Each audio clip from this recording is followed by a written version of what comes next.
Welcome to our KPC Daily Devotional. We've been reading through the Screwtape Letters by C.S. Lewis. These are written as a series of letters from a devil in the middle management of hell, writing to a junior tempter in the fields. As far as the devils are concerned, here, Screwtape and his nephew Wormwood, existence is all about competition. As far as God is concerned, however, it is all about love. As C.S. Lewis points out in today's letter, the devil has never understood love, undeserved sacrificial love, the kind of love that led Jesus to the cross. And for this reason, the devil fell. If the devil could ever understand the love of God, he might re-enter heaven. But this will never be. The surest measure, whether a man is informed by God or by the devil, is whether and to what extent he grasps the gracious love of God. Lewis further observes that the circumstances and emotions we encounter in life rarely have any intrinsic meaning or value in themselves. They are all simply opportunities, what Lewis calls the raw material. How we respond to them, well, that will either draw us closer to God or push us away into the arms of hell. The Screwtape Letters, Letter 19.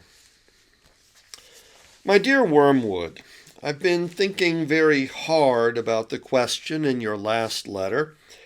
If, as I have clearly shown, all selves are by their very nature in competition, and therefore the enemy's idea of love is a contradiction in terms, what becomes of my reiterated warning that he really loves the human vermin and really desires their freedom and continued existence?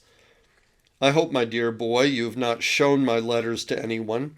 Not that it matters, of course. Anyone would see that the appearance of heresy into which I've fallen is purely accidental. By the way, I hope you understood, too, that some apparently uncomplimentary references to Slubgob were purely jocular. I really have the highest respect for him. And, of course, some things I said about not shielding you from the authorities were not seriously meant. You can trust me to look after your interests. But do keep everything under lock and key. The truth is, I slipped by mere carelessness into saying that the enemy really loves the humans. That, of course, is an impossibility. He is one being. They are distinct from him. Their good cannot be his. All this talk about love must be a disguise for something else. He must have some real motive for creating them and taking so much trouble about them. The reason one comes to talk as if he really had this impossible love is our utter failure to find out that real motive. What does he stand to make out of them? That is the insoluble question. I do not see that it can do any harm to tell you that this very problem was a chief cause of our father's quarrel with the enemy. When the creation of man was first mooted, and then, even at that stage, the enemy freely confessed that he foresaw a certain episode about a cross, well, our Father below very naturally sought an interview and asked for an explanation. The enemy gave no reply except to produce the cock and bull story about disinterested love, which he's been circulating ever since.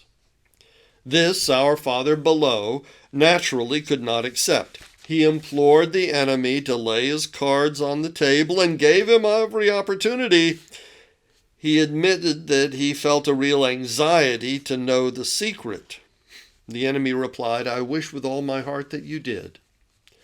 It was, I imagine, at this stage in the interview that our father's disgust at such an unprovoked lack of confidence caused him to remove himself an infinite distance from the presence with a suddenness which has given rise to the ridiculous enemy story that he was forcibly thrown out of heaven. Since then, we have begun to see why our oppressor above was so secretive. You see, his throne depends on the secret. Members of his faction have frequently admitted that if we ever came to understand what he means by love, the war would be over and we should re-enter heaven. And there lies the great task. We know that he cannot really love. Nobody can. It doesn't make sense. If we could only find out what he's really up to. Hypothesis after hypothesis has been tried, and still we can't find out. Yet we must never lose hope. More and more complicated theories, fuller and fuller collections of data, richer rewards for researchers who make progress, more and more terrible punishments for those who fail. All this, pursued and accelerated to the very end of time, cannot surely fail to succeed. You complain that my last letter does not make it clear whether I regard being in love as a desirable state for a human or not. But really, Wormwood, that's the sort of question one really expects them to ask. Leave them to discuss whether love or patriotism or celibacy or candles or altars or teetotalism or education is good and bad. Can't you see there's no answer? Nothing matters at all except the tendency of a given state of mind in given circumstances to move a particular patient at a particular moment nearer to the enemy or nearer to us. Thus, it would be quite a good thing to make the patient decide that love is good or bad. If he's an arrogant man with a contempt for the body, really based on delicacy, but mistaken by him for purity, and one who takes pleasure in flouting what most of his fellows approve, well, by all means, let him decide against love. Instill into him an overweening asceticism, and then when you've separated his sexuality from all that might humanize it, weigh in on him with it in some much more brutal and cynical form. If, on the other hand, he's an emotional and gullible man, feed him on minor poets and fifth-rate novelists of the old school until you've made him believe that love is both irresistible and somehow intrinsically meritorious. This belief is not much help, I grant you, in producing casual unchastity, but it is an incomparable recipe for prolonged, noble, romantic, tragic adulteries, ending, if all goes well, in murders and suicide. Failing that, it can be used to steer the patient into a useful marriage.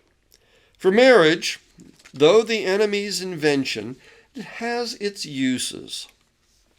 There must be several young women in your patient's neighborhood who would render the Christian life intensely difficult to him, if only you could persuade him to marry one of them. Please send me a report on this when you next write. In the meantime, get it quite clear in your own mind that this state of falling in love is not in itself necessarily favorable either to us or to the other side. It's simply an occasion which we and the enemy are both trying to exploit. Like most of the other things which humans are excited about, such as health and sickness, age and youth, or war and peace, It is, from this point of view of the spiritual life, mainly just raw material. Your affectionate uncle, Screwtape. I wish you a good day. Goodbye.